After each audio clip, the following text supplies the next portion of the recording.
Hello, everyone, and welcome to the GOAT number 23 Jordan episode of ATL Sports HQ Live. I'm ATL Phil. You can follow me on Twitter and Instagram at _ATL Phil.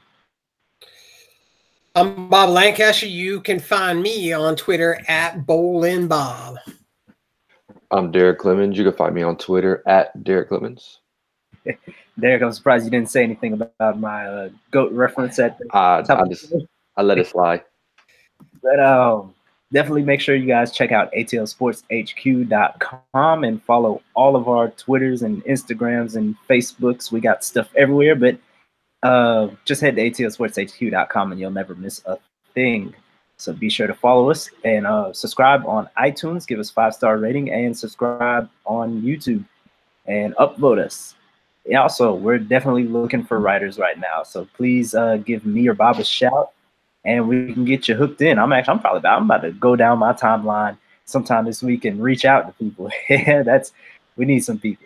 But also be on the lookout. June 1st, we're gonna have a little basketball tournament down here in the A. So be on the lookout for some sign-up links for that I've said I was gonna make like a month ago, but I still haven't. I'm gonna do it this week. I got a quieter week coming up. Let's jump right into the NBA playoffs. My favorite time of year. It's been a little weird the last 2 years without the Atlanta Hawks in it, but still definitely enjoying it. I think the story of this weekend, well, at least Saturday, was that the road teams were dominating. San Antonio got the win in Denver, a very hard place to win. Orlando got a very surprising win in Toronto off of DJ Augustine 3 toward the buzzer. Toronto also a very hard place to win. And what was that first game? Brooklyn got a win in Philadelphia, which was a very interesting game. A lot of interesting developments came out of that game. So let's get right into Philadelphia. So they fall. They were booed pretty much all game. They didn't play well. Simmons was awful. Embiid wasn't Embiid. Redick wasn't Redick. Harris wasn't Harris. The only guy who showed up, which is funny because this probably led to some interesting developments in the locker room, was Jimmy Butler. So Simmons was not a fan of the boos. Embiid kind of shrugged it off and made it kind of a joke. What do you guys think of the Philadelphia fans booing the team pretty much all game after they missed any shot pretty much? What do y'all think about that? We'll start with you, Bob. Man, if you can't hack getting booed in Philly, you in the wrong place to play. Yeah, they Philly is just an interesting team this year. I started to see a change with them. Go figure, when Jimmy Buckets joined that team. I don't know. He has a way with, changing a locker room up. I'm not going to say he's a cancer, but, it just seems like weird things happen. But, the funny thing is that wasn't even the biggest story. I mean, the booing is one thing, but, man, they were getting their butts whooped so bad. They had guys texting on the bench, and then, and then Embiid reading them over there. And, this is a guy that wasn't even playing in the game. I think like there's a lot more going on in Philly than we think there is. Yeah, it was definitely very interesting, the texting thing. But apparently his side of the story was that his daughter is very, very sick. So he was checking on her. What did you make of it, Derek? I mean, they need to get it together quick, and the fans are letting them know it. And I mean, you can't, obviously, as a player, you can't let that get to you during the games. And it looks like it got to Ben Simmons a little bit. I mean, him pushing fans away and stuff. I mean, that's just part of the game. But I mean, all the antics and stuff they've been through this year, I mean, you know what Embiid's going to bring. I mean, yeah, he's a great player, but there's always extra stuff that comes. And I mean, in the playoffs, that's not going to work. And I mean, they could be in trouble, especially if he didn't really look healthy, even though he did play. But I mean, they could be in trouble. And I mean, the Nets, they're rolling and they have a lot of confidence. So it's possible that they might be able to steal another one and maybe pull out the series if they don't get it together quick. Yeah, and his name, Amir Johnson, was fined for the phone thing. It is against the rules, no matter what. And he was inactive, so if he really needed to use his phone, he should have, hung out in the tunnel or maybe even the locker room. It's 2019. No matter how discreet you try to be, there's going to be cameras. And he was actually caught on the broadcast camera, and Doris Burke talked about it. So, yeah, there was no chance he was getting away with that. But Brooklyn is in the house. Any chance that they win this series, Derek? Yeah, I mean, like going off like I was saying, just their confidence. I mean, they've just been a very confident team. I mean, you see how the bench is into it every possession, every time something happens. And I mean, the Sixers, I mean, from a talent standpoint, they have the pieces, but I just something they still lack even after adding Butler and Harris is, I mean, shooting from the 3-point line. They're still relying solely on JJ Redick. And I think that could be a problem if you contain him and if he has off nights and you don't have well enough shooting from the 3-point line, it can hurt you in the playoffs. And I mean, D'Angelo Russell, I mean, he's my most improved player in my opinion right now. And I mean, he's for real just showing out and he's taking leadership. And I think he has a chance to take them out the series. Yeah, I don't think Brooklyn will win the series, but I definitely see it going at least 6. I just don't think they have enough firepower, and I do think Philadelphia will get it together and win rather convincingly tomorrow night or Tuesday night. I can't remember when exactly the game is, but you know they did not look good. They have, and even during the regular season, they have that great starting lineup. They don't really have a bench. I think their best bench guy may be Mike Scott at this point. And I don't know, something about Philadelphia just isn't right. What do you think, Bob? Does Brooklyn have? I mentioned this on the radio show earlier. Brooklyn is that team that could surprise everybody. The great thing about the East is everybody got a chance to win. I mean, there's just not a runaway team other than Milwaukee. So anybody's got a chance to upset. I think it's more closer matchups. So yeah, I mean, I think Brooklyn has a chance to win. I mean, when you got D'Angelo Russell, who's having the year he's having, they finally got that leader type role for that team, which is what they've always lacked. So yeah, I think they can make a run through. Yeah, if Philadelphia loses this, Butler's not coming back. Harris isn't coming back. Well, I don't think they have the money to pay Harris regardless. So if they lose this, is the process a failure? Is Ben Simmons really the point guard of the future? Is he even a point guard? I don't what happens if they lose this series? If they blow that team up again, they're going to lose that fan base completely. Yeah, they spent 5-6 years tanking in the basement. They had a 12-70 year. The Hawks tanked 2 years and went 24-58 and 29-53 and looked like they could be digging their way out of this and headed toward the playoffs next year. So Philadelphia, for all the hype and recognition the process has got, if they don't win this series, it's not looking too good. What's your take on it, Derek? Yeah, I mean, I definitely agree because, like, if you don't, from the standpoint of Butler and Harris, I mean, if you don't see success, especially right away, because that's what they expected when they got traded to this team. I mean, they went all out and try to get the best players, but I mean, I don't think they'll be back. And then, like you said, you talked about Ben Simmons. Is he even a point guard? I mean, I really think he's a power forward and then was just thrown in the point guard position. The way he runs the offense is just kind of different, and he doesn't seem comfortable running the show and having the ball in his hand most of the time. But the way that he plays, it kind of makes him have to play the point guard position because he can't get a shot off at the 3-point line. And I mean, anywhere outside of the paint. So it's just a weird situation. Yeah, we talk about D'Angelo and how much he's improved. Ben Simmons is on my list this year of guys who least improved. I mean, his shot just hasn't been there all year long. And for someone as cocky and who talks as much as him and who thinks he's just the greatest thing walking, I mean, he's good. He's a borderline all-star, but he's not a superstar. And I don't see him getting much better until he finally stops being a coward and shoots that 3-point shot. Stop complaining about the fans and get your butt in the gym and work on that shot. it's not like you're the perfect player outside of that. You need to add the three to your game. The last thing those Philly fans want to see is another guy with shooting problems. I mean, you know, they're having a tough time drafting guys that can shoot. Let's jump into that OKC Portland game. That was a pretty interesting game. Portland jumped out to a huge lead early. It was like 38-24 at the end of the first quarter, and then they went cold. OKC came all the way back to within one, but could never get over that hump.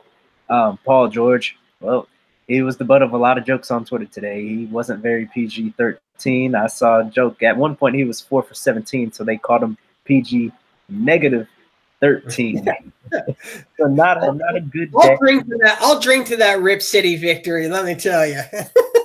Bob is our resident OKC hater, and then Derek is our resident OKC secondary fan. So the battle of opposition here. Derek, did you catch the game early? What'd you think?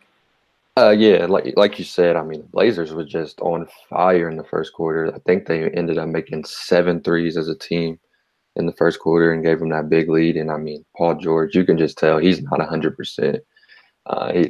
His shoulder, he just can't shoot right now, and that's going to hurt him. And after, I think, what was it, 2 years straight that the Trailblazers got swept back-to-back. So, I mean, getting a win under the belt is going to give him a lot of confidence. But I still think they don't have enough without Nurk. Even though Cantor did step up big today, I don't think it's enough, and I don't think he can continue it out, especially against Steven Adams. But, I mean, it was a fun game to watch in general. I mean, to see C.J. McCollum actually step up and be consistent all the way throughout the game. And then Damian Lillard, I mean, he had kind of he didn't have a great shooting night, but he made the shots that mattered and kept them in the lead when the Thunder started to come back.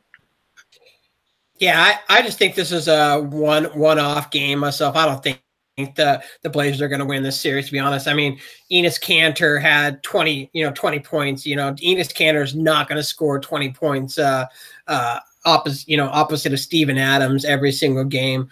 Damian Lillard had a fantastic game. He had 30 points himself, and then him and CJ McCollum have kind of formed their own little duo and are really, really overlooked. Just because Portland just doesn't really get the love like other Western Conference teams, but there's a reason Portland got into the playoffs. I mean, they're having a good year this year. And, like you guys said, Paul George, just something don't look right to him. And without Paul George, that team is headed for another early exit because we know Russell Westbrook can't do it alone, so that was the whole point of Paul George staying. But yeah, I agree. There's something not right with the shoulder. So, that's going to be a concerning storyline going on, but whether or not I like Oklahoma City or not, I do think they're going to get past the first round, just mainly because Portland tends to not be able to get out of the first round. So I definitely have Oklahoma City going through on this one. And then I think people forget that Portland went 53-29 this year in the West. That's very, very good. So I think they have a chance. I think at the end of the day, it'll be too much Westbrook, too much Paul George. But it's going to be a series. It's definitely going 6 or 7. I'll tell you what series is not going 6 or 7 is Detroit and Milwaukee. Milwaukee came out and said, what was that y'all were saying about us being overrated or a bad 61 team? They came out and absolutely took care of business. The game is currently still going on, but it is over and has been for a while. It's currently 72-108. Giannis Antetokounmpo only had to play. Of course, I hit the wrong button and the box score went away, but I guarantee he didn't play more than 30 minutes. So that you got here. Detroit has 72 now. The Bucks had 70 at the half. That pretty much explains how that game's going. There's only 4 minutes to go in the game. That series is over in 3 games after this. Wrap it up. Another series you can wrap up is the Golden State Warriors and the Los Angeles Clippers. Shout out the Los Angeles Clippers for even getting there. But when your leading scorer is Luke Blonard, then you're not going to win very many games, let me tell you here. Luke Kennard is leading them with 21 points off Yeah. the bench. So all their starters combined only have 19, 31. Their starters combined only have 35 points on the night. Blake Griffin, of course, is out. Does anybody know his status for the rest of the series? I didn't even know he was going to play. They listed him as day-to-day, but it's hard seeing him play on the road. He might play when they come back to Detroit, but I doubt he'll play next game either. Does he ever play in the playoffs? My goodness. They ran him to the floor. I mean, they just ran him. He's had a great season this year. Boston, they came out, they took care of business, or more so, Indiana just could not find the basket. Indiana only scored 74 points, only 29 in the second half as a whole, 8 in the third quarter. Man, where was that offense Wednesday when they put up 135 on the Hawks? I admit I picked Indiana in this series. I'm probably wrong. I just don't like Boston, but I thought Boston was going to falter because, I don't know, that's funny. Do you guys think Indiana has any chance of making this a series?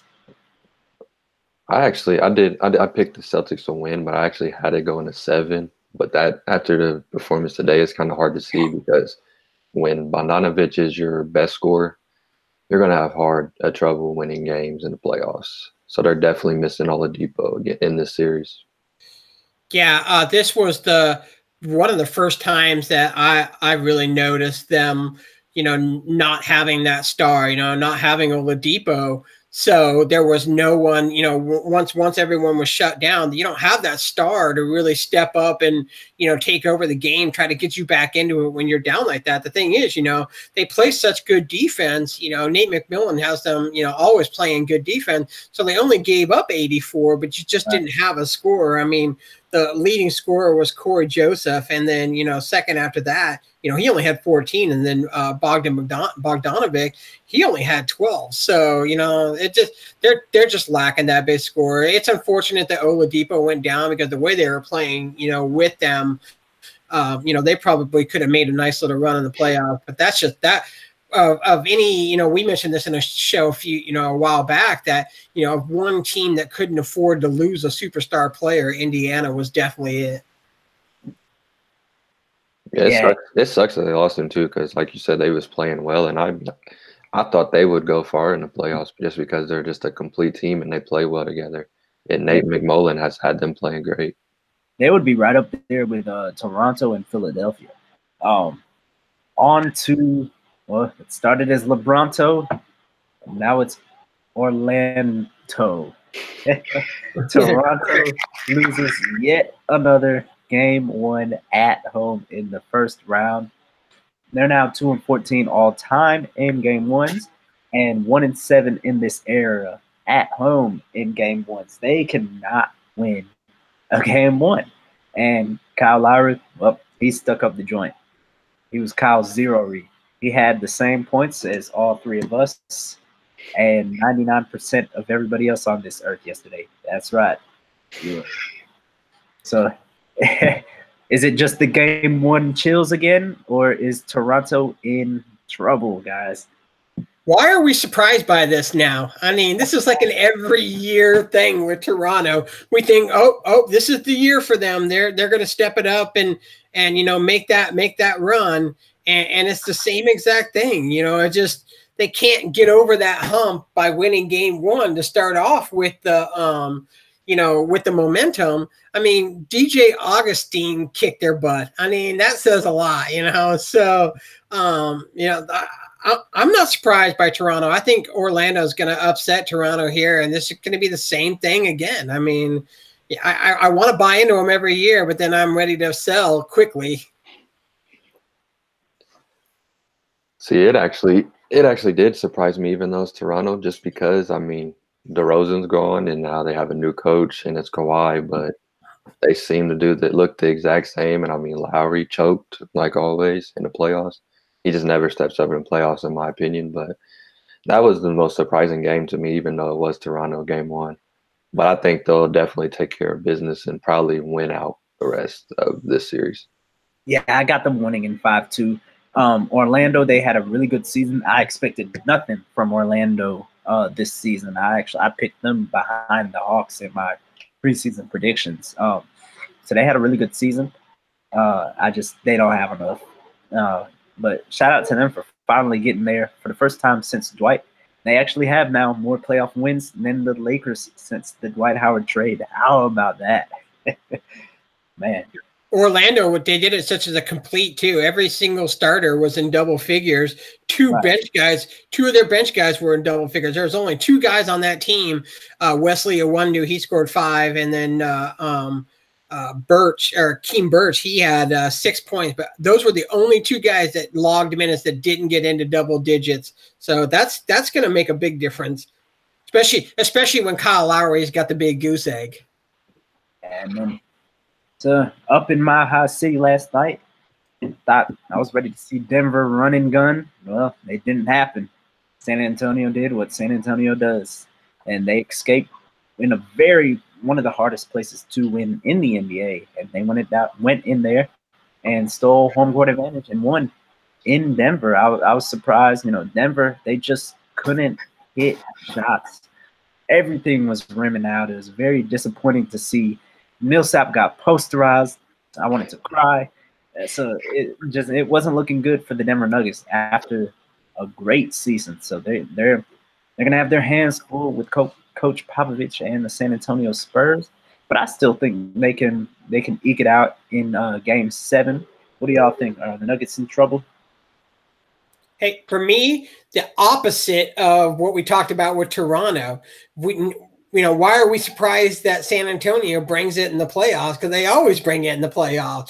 I think that the experience of San Antonio is what's going to propel them through this series over Denver. I think it's going to go, all the games, but I definitely like San Antonio better than that. They got a few guys that are experienced in the playoffs, and Marcus Aldridge and DeMar. So and Derek White, he's been serviceable this year as a point guard. So I like San Antonio in this one.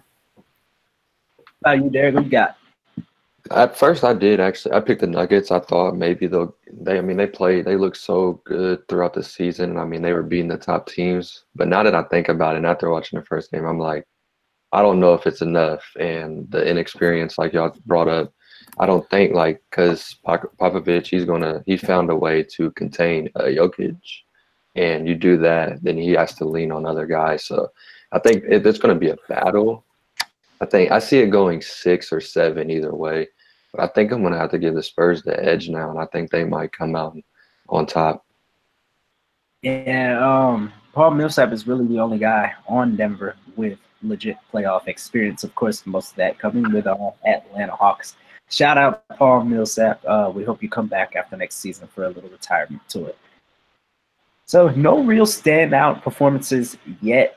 I guess Giannis could have if he was able to play more than 23 minutes tonight. We'll see what James Harden does, Houston and Utah, and what I think is going to be a great series.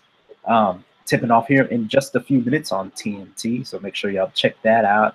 Never know what James Harden is going to do. I think most people have Houston winning that kind of easily, but I don't think so. Utah is a tough team. They got some players on that squad. Shout out Kyle Korver as well. I think it's going 6 or 7. I got Houston winning, but hopefully we can see like a James Harden 60-point game or something. Who y'all got coming out of that tough series? I guarantee you the last team that Houston wanted to see in the playoffs is Utah. Two, I think, really evenly matched teams here. So I agree with you. It's going to go 6 or 7. I like the Rockets as well. James Harden's just that type of guy that can take over, take over a game. So I definitely like them, and so. But you get, there's always that Donovan Mitchell factor too. So, but yeah, I definitely like Houston in this series. And shout out Donovan Mitchell for shouting out Trae Young as Rookie of the Year. We appreciate that. But who you got, Derek?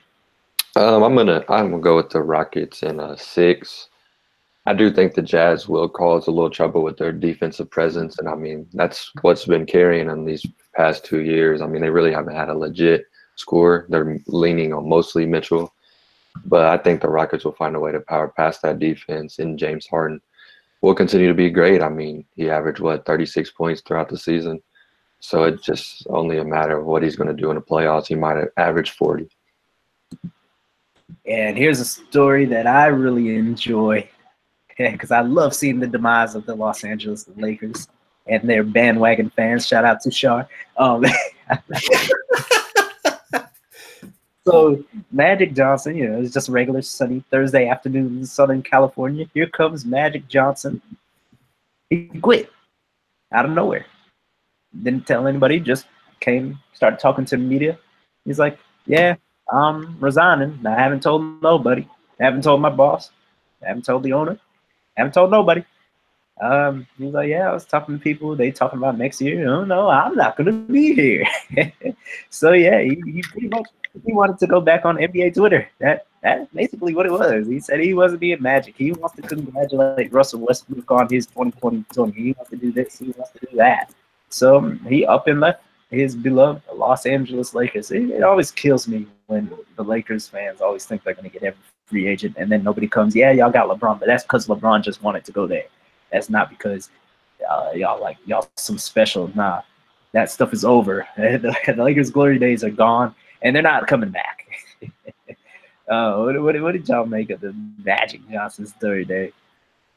I mean, I agree. It was really weird, and like to see Magic Johnson quit, because I mean, no one would think that he would be a quitter like that, especially on the day that you're playing your last game right before that, and you told nobody else. You went straight to the media.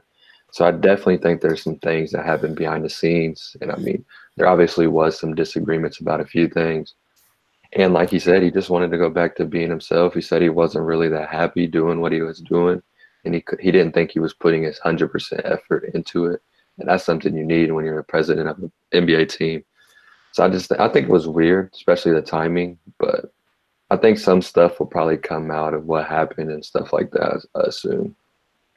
And I'll be honest, judging by his tweets over the years, he's not very basketball knowledgeable. I'll just say that. Bob, what'd you make of it? Magic is the type of guy that you bring around your team as like the good, the guy that promotes your team, that the good Samaritan type guy. He's super friendly. He's the face of LA. He's just not good at being an executive. He doesn't want to make the tough decisions where someone gets hurt. Apparently his deal is that he wanted to get rid of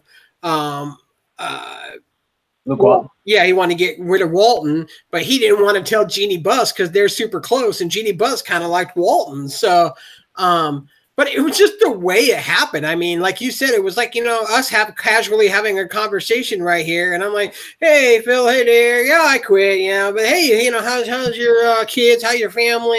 Stuff like that. Oh, I just don't want to do it anymore. He was kind of throwing it in with like random stuff to where you didn't know was like even the tweets of the guys listening to press that were at the press conference that were tweeting were like, I think Magic just quit. And because no one knew, it was just so weird. But they'll be better off without him. They really, really, really need to slow the roll, pick the right executive, pick the right coach for that franchise. I heard Tyrone Lue. That's not the answer. I mean, it's not the answer. So he's better than Jason Kidd. Jason Kidd, not the answer. There was a name thrown out today in Juwan Howard that I thought would be a great addition for that team. I think someone that could relate to LeBron. I'd be okay with that. A guy that's looking to get into the head coaching ranks. He's been an assistant coach for a while now, but I think he would be good for that job. But they just need some consistency. And, Magic needs to be able to do his own thing where he can visit with his boys, his friends that he's made in the NBA. Because how many times last year did he get accused of tampering? I mean, at least 3 times, So, and to him, I believe him when he says, I wasn't trying to tamper, because he literally is all about tweeting someone and saying, man, you shot the ball well. You did really good, great game. But you can't do that when you're the executive. Yeah, I know one of the big ones was that he had like a meeting with Ben Simmons during the middle of the year, which yeah, I don't think you can do that. But in other Laker news, Luke Walton and the Los Angeles Lakers, they said it was mutually and mutually agreed to part ways. And a few hours later, Luke Walton had another job in Sacramento. So two of the most dysfunctional, dysfunctional franchises dysfunctioning together on the same day, because Sacramento fired their coach for some reason. I thought he did a very good job this year. Sacramento went 39-43 in the West, the 9th best team in the West. They were hanging around in playoff position for much of the year. So I didn't understand that, but I do like Luke Walton as a coach, and I think he can do good with the young Sacramento squad. What happens when you have a power struggle? Vlade Divac wants all the power. That coach who did do a good job wanted a little more, and Vlade's like, peace out. I don't see Luke Walton lasting very long there for the same exact reasons. I mean, Luke, I don't really think Luke is a yes sir coach.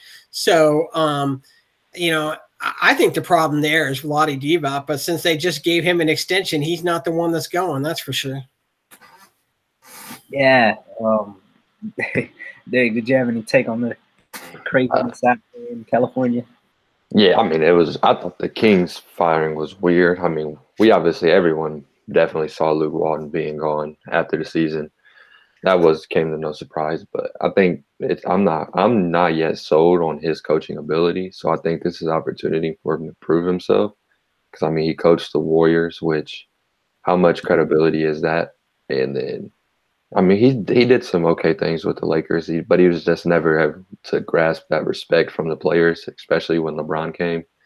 So I think that's what they're looking for right now. But he'll get a chance to prove what he's actually worth in the league with the Kings, and another nice young core that has been on the rise. I think the one thing he does bring to Sacramento is the ability to teach them to play defense.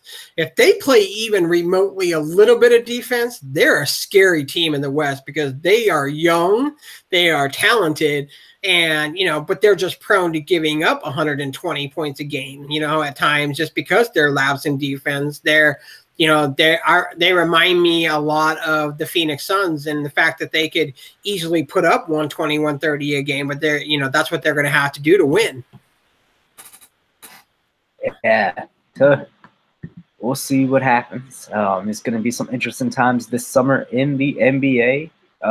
We'll definitely have you covered every step of the way. Let's talk about some golf. For the first time in 11 years, Tiger Woods is a major champion. It's about time it finally happened. Tiger Woods won the Masters today. I don't even have any words to describe. I thought Tiger was done years ago, but he just kept pushing at it. He had, I'd say, a decent 2 years. He had a really good year last year. And he comes back and wins the first major of the year. I couldn't believe it. It was a joy to watch. I was watching that over the NBA playoffs at one point today. Can you believe that? What did this win for Tiger mean to you, Bob? Man, it was amazing. I mean, everybody loves a good comeback story. I mean, it is, his popularity transcends the game of golf. I mean, he essentially saves the PGA, 10, 15 years ago when he starts in there. And, but again, his popularity, which has a lot to do with Nike taking him on, promoting him well outside of the game of golf. But, he was at the top of the game, hits rock bottom, and then, slowly starts to come back and then gets injured for 2 years and can barely even swing a club. And then, so that's when it was like, hey, great run. We're not looking down at you in any way. If you can never swing a club again, you were probably the best or one of the best to ever play the game. But the thing is, and, I mentioned this on Game Time Radio, is that, before when he was younger, it was all about power. He was able to outswing all the young guys. And so he was able to shorten a course down. And so he set all sorts of course records. So what the PGA did was they lengthened their courses to try and get somebody that could compete with Tiger. And it still wasn't working.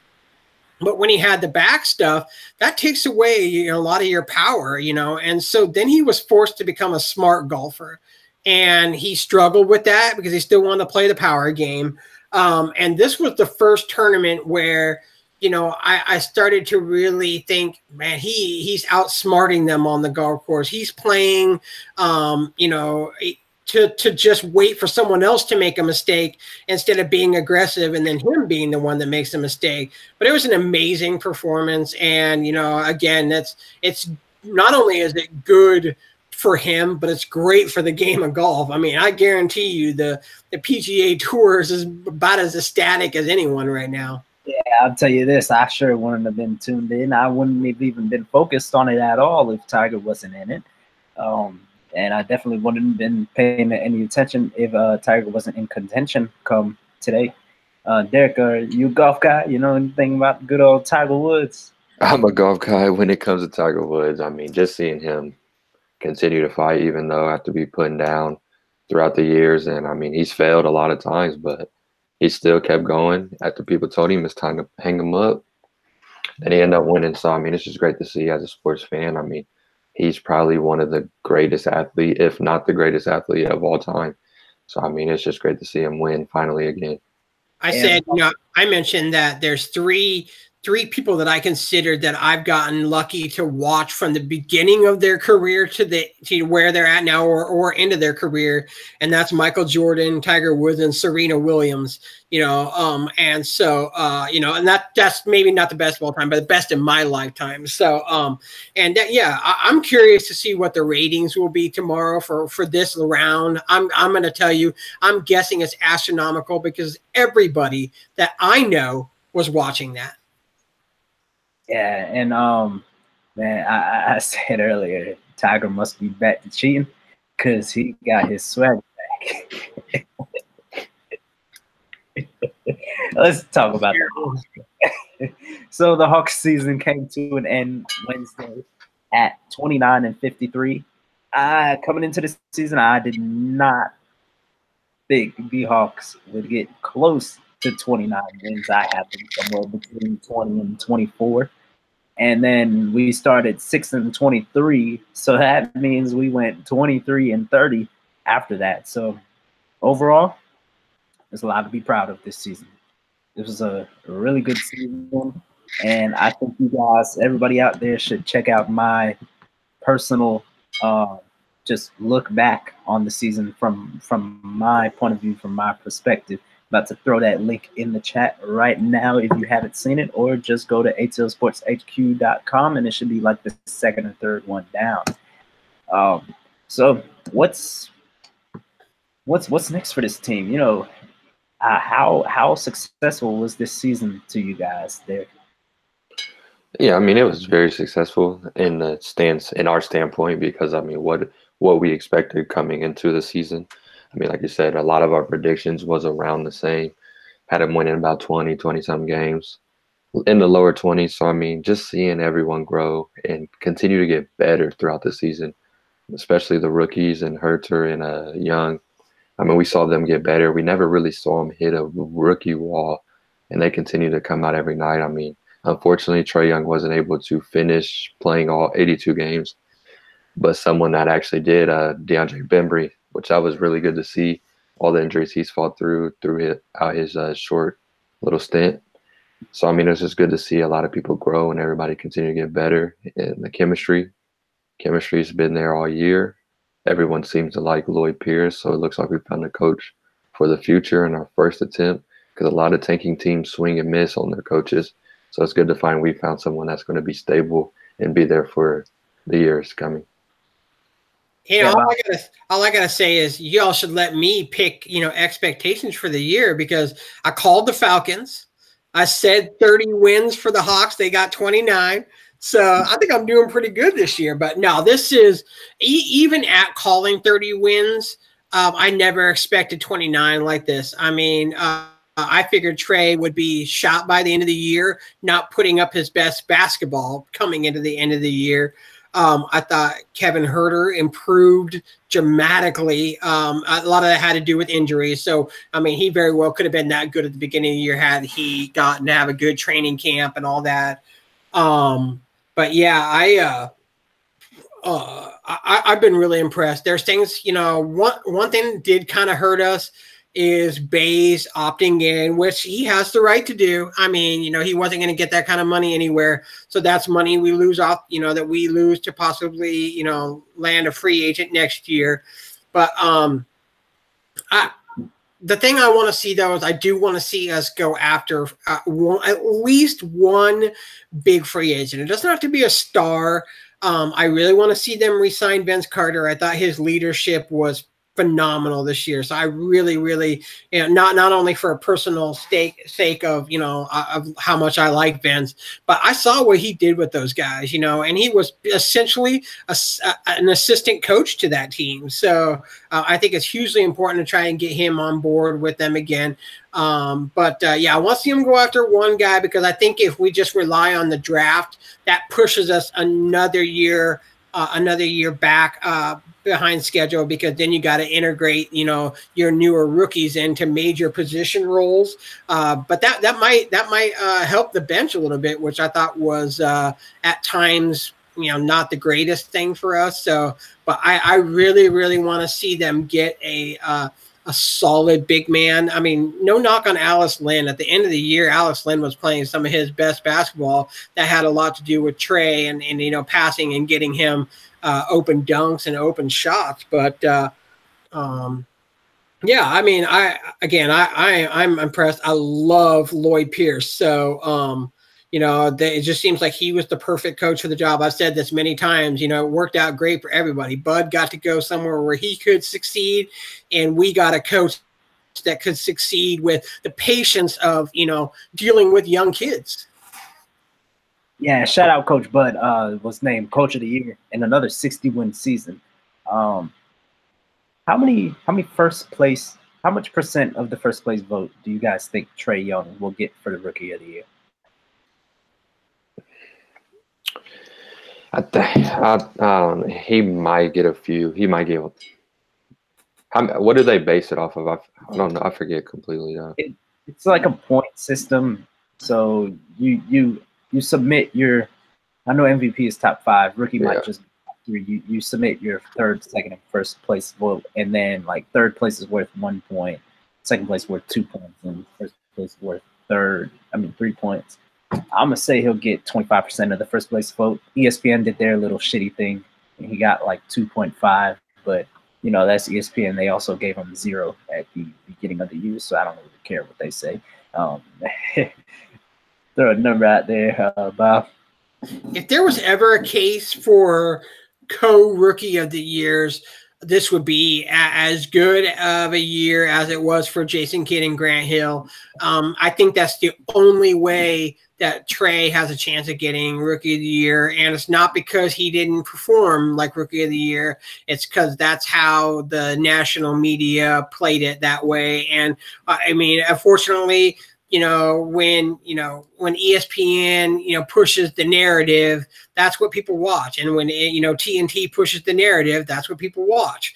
So you hear the name Luka, and that's what they want. I mean, the NBA tells them to do that because you're trying to make the next wave of superstars. And I honestly don't think the NBA expected Trey to be as good as he was. So they went ahead and pushed the early narrative of Luka, and, Trey just kind of said, well, screw you. I'm just going to do what I do regardless of whether you give me the national attention or not. But when it comes to votes and stuff like that, Unfortunately, it doesn't come down to the players. So, because I think if it came down to the players, we could be looking at co-rookie of the year.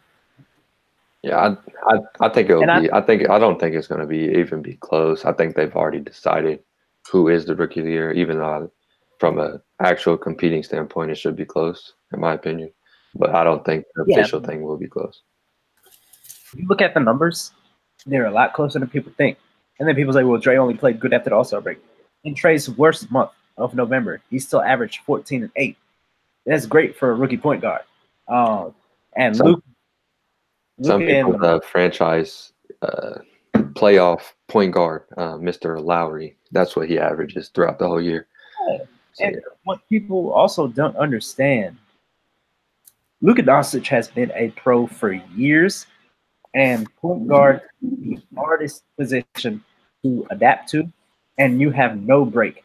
The point guard position in the NBA is so deep, and what Trae Young did this year, second most assists in the NBA total, fourth in assists per games in the entire NBA, 7 30-point, 10 assist games, breaking all kinds of records, and just absolutely putting the Hawks on his back in clutch time, in crunch time this year. Just unparalleled to one of the better rookie years that we've seen, period, in recent memory. It really don't matter because that Rookie of the Year award became a joke last year when a guy that wasn't a rookie won it. So we all know as fans that, again, that and it's not, again, I don't want to knock on Luka because he deserves it too. And that's why I said, it needs to be co-rookie of the year. He's just as deserving. We can't sit here and say that, well, man, this is just, a travesty. It is a travesty if each of them doesn't get it. Again, it's the perfect year to have co-rookie of the years. But hopefully the voting can take out like that. It's not just like a decision they make. The voting would literally have to come split. So I don't know, but I think Trae has the love of the players, and I think we're going to see that really come to fruition in the free agency game. If not this summer, definitely next summer after we make our little run to the 8th seed. What do you guys think that the tide is going to change as far as us signing free agents in the future? Yeah, to me, I mean, success brings talent. I mean, I thought one thing that Trae really did a good job this year was recruiting. I saw a little bit of it. You saw him at the end of the game talking to the bigger name guys. And that's the thing, everybody watches, all those guys watch NBA games. I mean, they're fans too. So, when they watch a game and they see Trae hitting them game winners and, him doing it at ease, with a guy that wants the ball in his hands. And again, I don't want to see two big stars come, because then you start to take the onus off of Trae and put it into other people's hands that may not work well with Lloyd Pierce's system. So that's why I said, I just think we're one guy. And again, it doesn't even have to be a major star. It just has to be an improvement over what we have now. Yeah. What about you, Derek? Yeah, I mean, I definitely in the near future. I don't know if it would be right away. I don't know, like this offseason, I don't know. We might better find someone. Hopefully we can find a center that will help us protect the rim, because we do not have that right now. But and I don't think there's anyone in the draft that can help us with that. So I know that's going to be one of the biggest need, and hopefully we can find someone. I mean, I wouldn't be mad to see DeAndre Jordan, but also I don't want to overpay him, which happens a lot with him, because, I mean, he's great and all, but I don't know if he's worth that amount of money. What about Tobias Harris? I would like to see him. I mean, yeah, because he can bring a different element to the team. He can stretch the floor and create his own shot. And he's also still young. I mean, I think he's, 25, maybe 24, maybe 26. Around that range. He's definitely He's definitely high on my list too. I mean, I'd love to have him. The only one I don't want is Jimmy Buckets. I don't want Jimmy Buckets around this locker room, and I don't want him ruining what the veterans this year have put as far as culture in that locker room. And again, his talent doesn't override tearing up the continuity of this team. So I definitely don't want him. Yeah, I love Jimmy Butler's game, but we just can't have that here. And it's a pattern. It happened in Chicago. It happened in Minnesota. The whispers are there in Philadelphia, and I'm sure more is going to come out after the season. So it's just 3 times is a pattern. I can't bring it here. Quick shout out to DeAndre Bembry finally being able to play all 82 games. He had a lot riding on this season. Really kind of solidified his future in the preseason because they did pick up his option. If he didn't look healthy in the preseason, I think they wanted to pick up that option and he'd be headed toward free agency this summer. So good, we got him locked in 1 more year at least. I expect big things from him next year. I really love watching DeAndre Bembry play. He's just all over the floor. I always say this, if he tightens up that dribble, he can be a great playmaker. I think he's easily in the top 5 for most improved player in the Eastern Conference for sure. He's definitely the most improved player on the Hawks. And we needed it because Torian was so not improved this year. He took a step back, and it's just so funny because you would have thought last year Bembry's going to be gone off this team. He just wasn't succeeding with Bud. Bud didn't have the patience for him at all, and it didn't seem like he played Bembry right. And he really leaned on Torian last year. But you started to see a little bit of Torian's flaws last year. His inability to drive to the hoop and make layup is the number one thing that drives me nuts about Torian. Bembry took a step forward this year, and that's good to see. But it's just unfortunate that Torian took a step back. Yeah, disappointing year from Torian. I'm be honest, I don't see how Torian fits with the future of what we're going to be doing here. I don't see it. I don't know about y'all, but I think we could see Torian moved this off season. Washington, I'm looking at you because I definitely want Bradley Beal. I definitely want to steal Bradley Beal from Washington. But we never know what's going to happen. I'm very, very excited for this offseason. I can't wait for the draft lottery, the draft, free agency, preseason, Vegas. Man, I can't wait to be back in State Farm Arena in October. It's going to be a magnificent year. I'm glad I have my season tickets locked down. Everybody else, get on the bandwagon before it is too late. Let's hop into our NBA awards. Did you have that ready for us, Bob? I do, buddy. I got it pulled up. We had for the ATL. I pulled the ATL Sports HQ guys. We had 11 people submit their picks, and for the ATL Sports HQ NBA award voting for the MVP, it was pretty overwhelming for Giannis. He had a great year. I think he was very deserving of it. Russell Westbrook got a vote. James Harden got a vote, or he got 2 votes. So who voted Russell Westbrook? That would be Clark. So Clark. Yeah, but yeah, they Giannis was overwhelming. He had, I think, eight of the 11 votes. So and he just. You look at how I judge MVP in the NBA is, like I said earlier about Oladipo. What team, if they lost that guy and his numbers, would be a completely different team? And the Bucks, if they didn't have Giannis, wouldn't be a playoff team, wouldn't be where they are now, wouldn't have a legit shot of winning the Eastern Conference.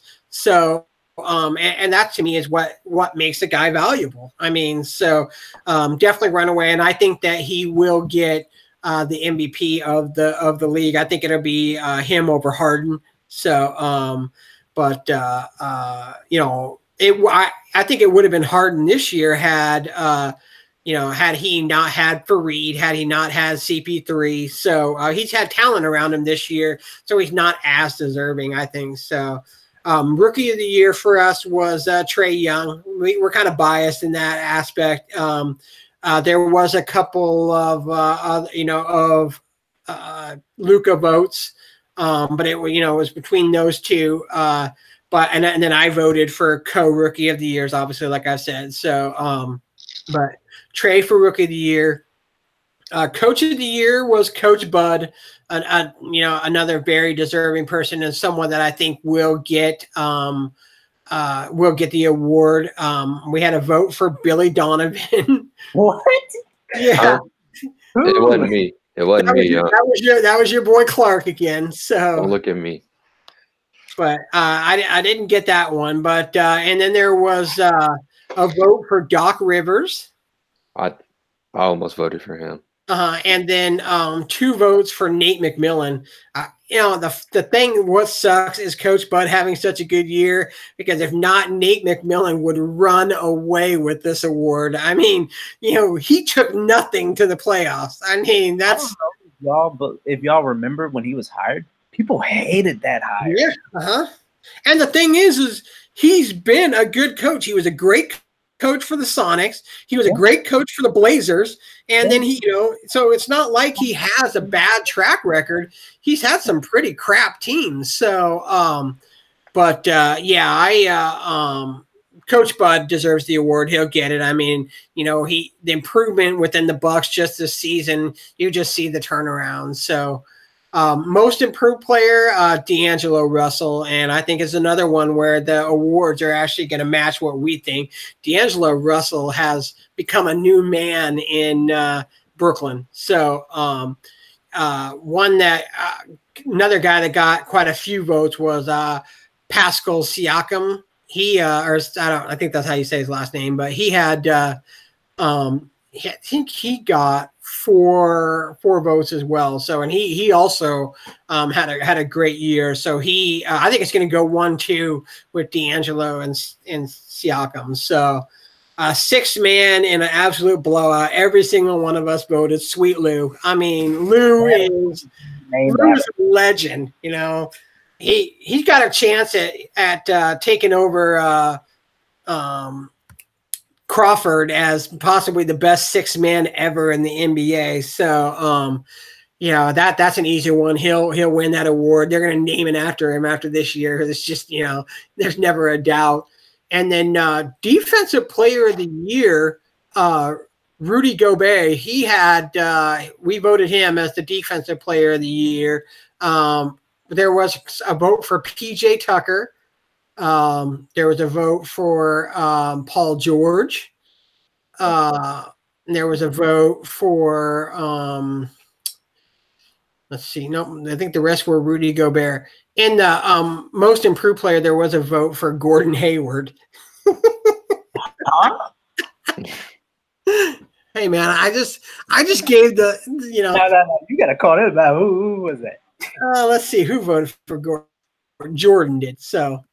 But yeah, so Rudy Gobert, I think that's who's going to win it. So I think that who we voted along the lines, except for Rookie of the Year, will be who the NBA votes for their awards as well. So it's good to know that most of us watch the same games as everybody else. So, you know, there was some. I don't think I'll ever understand Billy Donovan as Coach of the Year, but I'm biased. So. But that's who we got, man. That's who our awards are. So that's one who voted for Luka Doncic, I would assume, right? The Luka Doncic one was I know one was a Clark. He voted for him for sure, and the other one was might have been me, just as the co one. So yeah, it was just me as the co one. So he had 2 votes. So Let us know in chat who you guys think should win these awards, as far as for awards and stuff like that. So we'll just kind of follow it along as we go through in the rest of the show. So yeah, finally I get to report on Atlanta United with a smile on my face. They took care of New England as they better. 2-0 last night. They created chances all match long. They just went out and dominated. It really could have been 5-6-7-8-0. They created that many chances. They looked very good. They looked very fluid. The ball was moving well. They played a good, clean game. Ezekiel Barco, this might have been his coming out party. He got subbed on very early after the injury to, I forgot who got the concussion last night. But he scored a first half goal. That was nice. And then just an absolute beauty out of halftime where he shot it from the left and the ball did like a 30-degree curve into the corner of the net. Absolute beauty. Man, it was a joy to see last night. Finally, Atlanta United gets off the schneid and gets their first MLS victory of the season. It's not. You hate to say this after 5 games, but this was a must-win for the United because you had people calling already for the head coach, and so if you would have had another loss, that's just gonna go into it's just gonna carry over to the next match and then carry over to the next match. So, it was a must win for them, and they did it definitely in dominating fashion. So it could have been more of a blowout than it actually was. I mean, we could have been looking at easily a 5-6-0 match, right? Just with missed opportunities. Yeah, it was a great performance on both sides of the ball. Coming up now, we have 2 crucial home matches in the next 2 weeks. One against FC Dallas. That'll be a tough one. And then the Colorado Rapids come to town. That should be an easy win. It's time to make up ground in the table. Atlanta United has a lot of work to do. They're still down near the bottom, but it's MLS, and it's a very long season, and everyone makes the playoffs. Not everyone, but half the teams make the playoffs. There's no way Atlanta United misses out on the playoffs. I think we're going to go on a good run here. And Frank de Boer, he showed that he was willing to mix things up. So for now, his seat has cooled off. He should be comfortable. And I think getting that first win will really propel them. And we'll see more so the Atlanta United of last year coming up. It's still concerning, though, that P.D. Martinez still doesn't look like, a guy that we should have shelled out money for. I mean, he really needs to improve his game. Yeah, South American Player of the Year. I'm not worried just yet. He's been very banged up, and then all the matches in that short period of time. I think he'll be just fine once he gets assimilated into the new system and just gets his health and gets his feet back underneath him. I think he'll be just fine. And long season, so we still got 29 more matches. So still very early, but like I said, it was a must-win yesterday. Let's talk about our Atlanta Braves. They're looking pretty good right now. 5-1 last time I glanced up in I believe the 7th inning now. So doing pretty good on first Sunday night baseball game, SunTrust Park. So big audience, of course, tonight. They really needed to get this series split after losing the first 2 in pretty convincing fashion. But Dansby Swanson has been hot as fire. Donaldson is heating up. Acuna is hot as fire. A lot of good things going on the offensive side of the field right now. Don't you say, Bob? Yeah, the great thing is that we're also seeing Brian Snitker manage this year. He's made some moves already, especially this weekend that I really, really like. Kyle Wright couldn't throw strikes. Send him back down. He's such a young guy that let him work it out in AAA because he's got the stuff. And so he was sent down, and they called up Tuki Toussaint.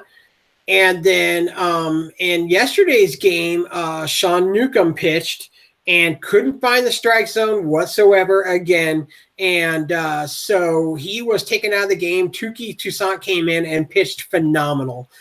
He was a godsend. He saves our bullpen.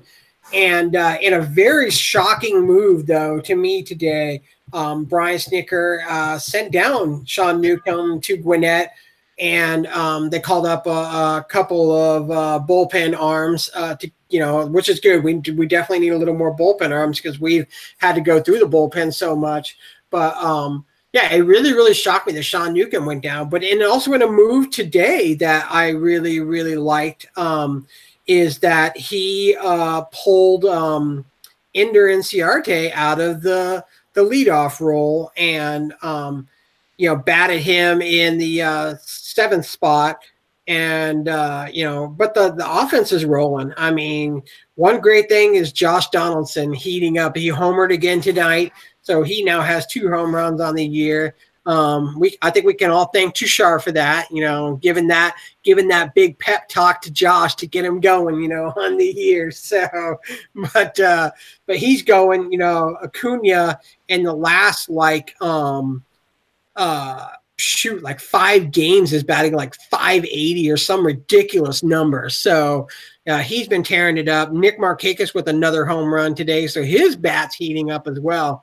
But the thing is it hasn't been an offensive problem. It's just been our starters not being able to, throw strikes. But I'll tell you what, it's sure nice to have a 5-1 lead against one of the best pitchers in MLB, DeGrom, who pitched tonight. Yeah. In Braves news, they signed Ozzie Albies to a 5-year, $35 million contract to the dismay of many Twitter GMs. What a deal. I mean, and then to have 2 club options at $5 million a year. So the most that contract's going to cost us is $45 million. What an absolute steal. I mean, Alex Anthopoulos is pretty much running himself to GM of the year. And what that does is it also leaves you room to spend. I honestly am kind of falling off the wagon of we're going to get a free agent. We all know the free agent. I just, again, hearing Ken Rosenthal last night talk about the number that supposedly Craig Kimbrell is asking, that's a very doable number for the Braves. So clearly either they don't want to give up the draft pick that it would take to sign him, or they're just not interested in him at 3 years. They've seen enough in his decline in velocity last year to not want to commit to him to 3 years. And so I look for them to make a bigger splash in the trade market than they would in the free agent market. Yeah, so I think we got to get Tiger Woods down to a Braves game and lead the chopper throughout the first pitch. I would just love to see him acknowledge the Braves fans and what this thing has become on social media. I don't know. Have you seen it on social media at all, Derek? Oh yeah, I was just gonna say I'm giving all the credit to him.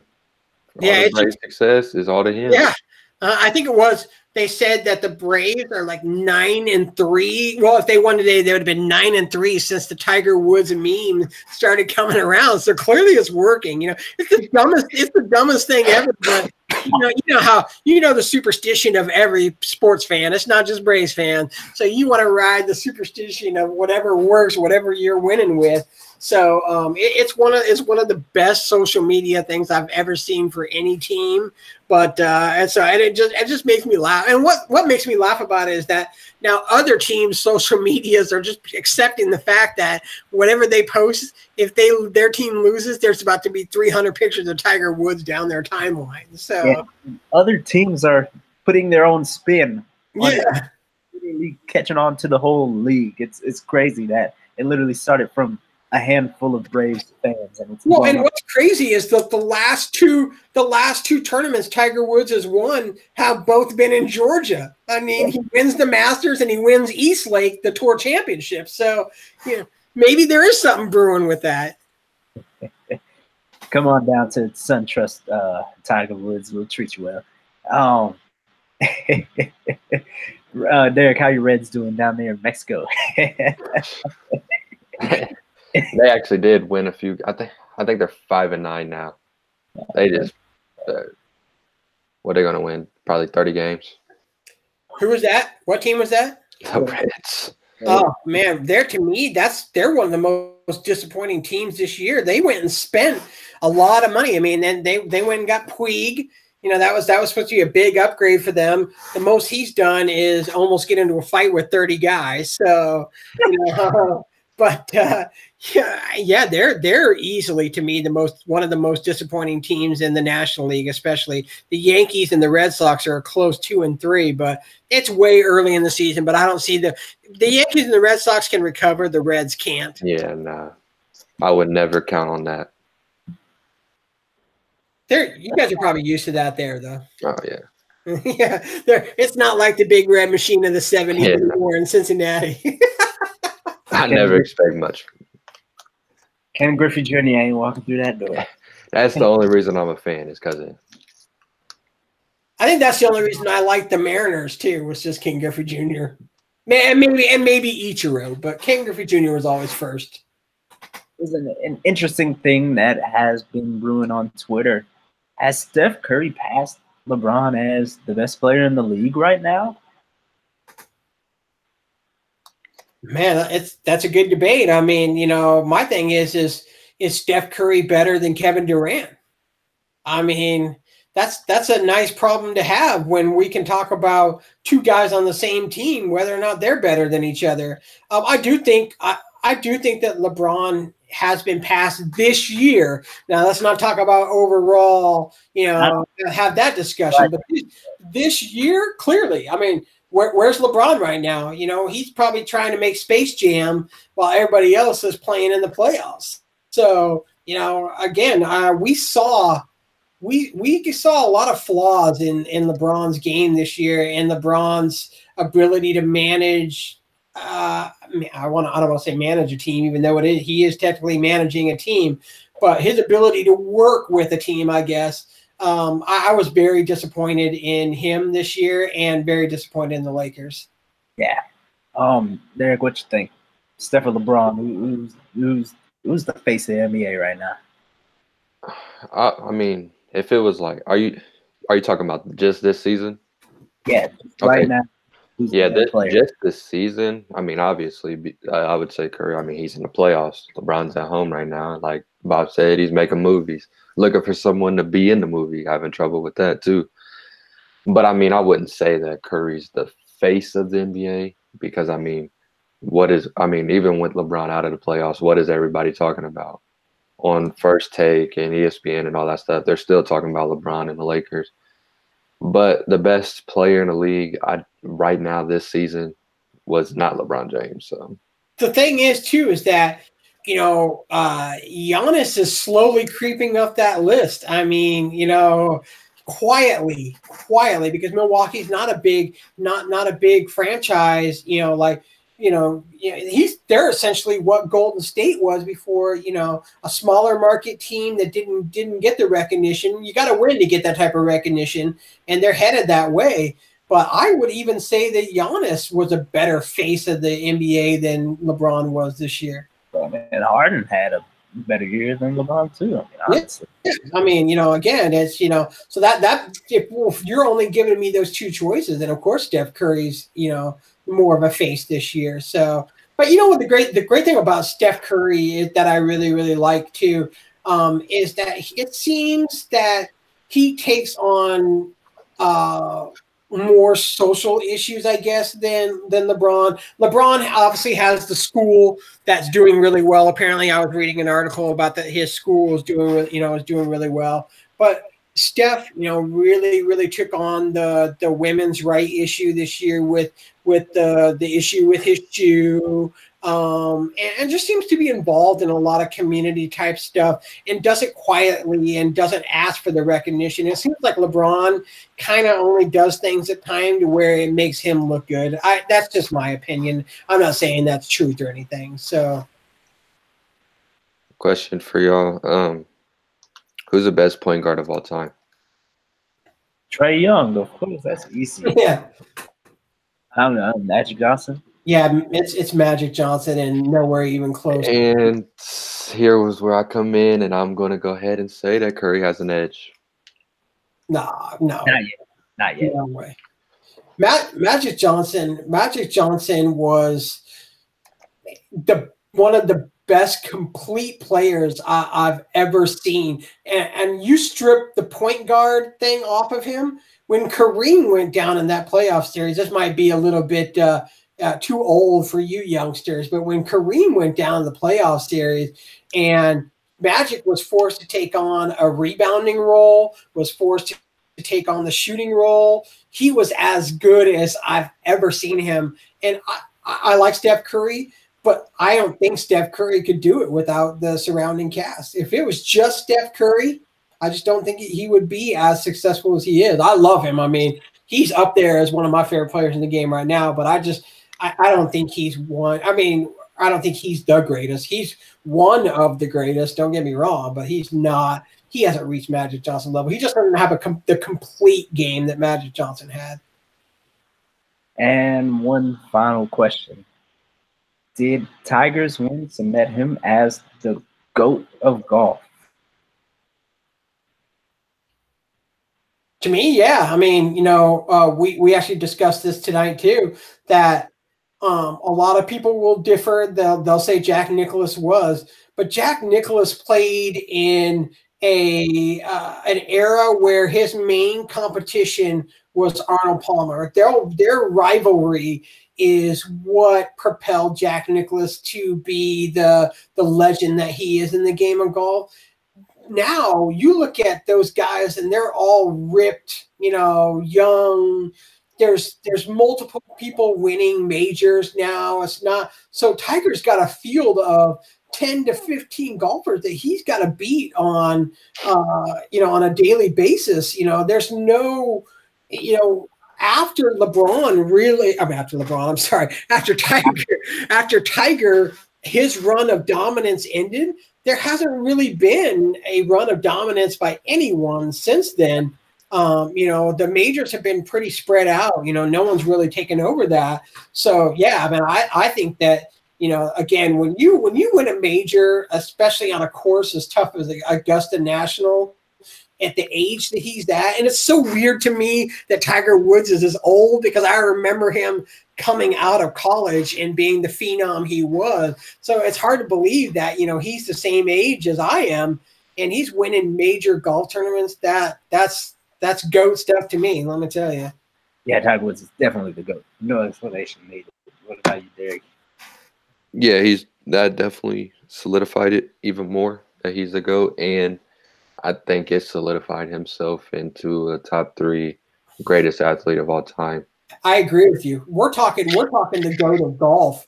You got to start putting him in the, GOATs of sports. I mean, again, when you talk about transcending your game, the bringing viewers to your game. I mean, could you imagine what ratings would do if Tiger Woods never came on? Golf would never be where it was now. I mean, you look at it today, you look at the crowds that were there for him when he sinks that putt in the end to win. How many people chanting Tiger? How many people are standing by the greens? People want to root for him. He's a rootable guy. I mean, to me, I loved seeing it. Right now it's my story of the year for sports. So, and like I said, you love a good comeback, and you're just happy for him. I mean, because we know what he went through. Some of it was self-inflicted. It was. I mean, so,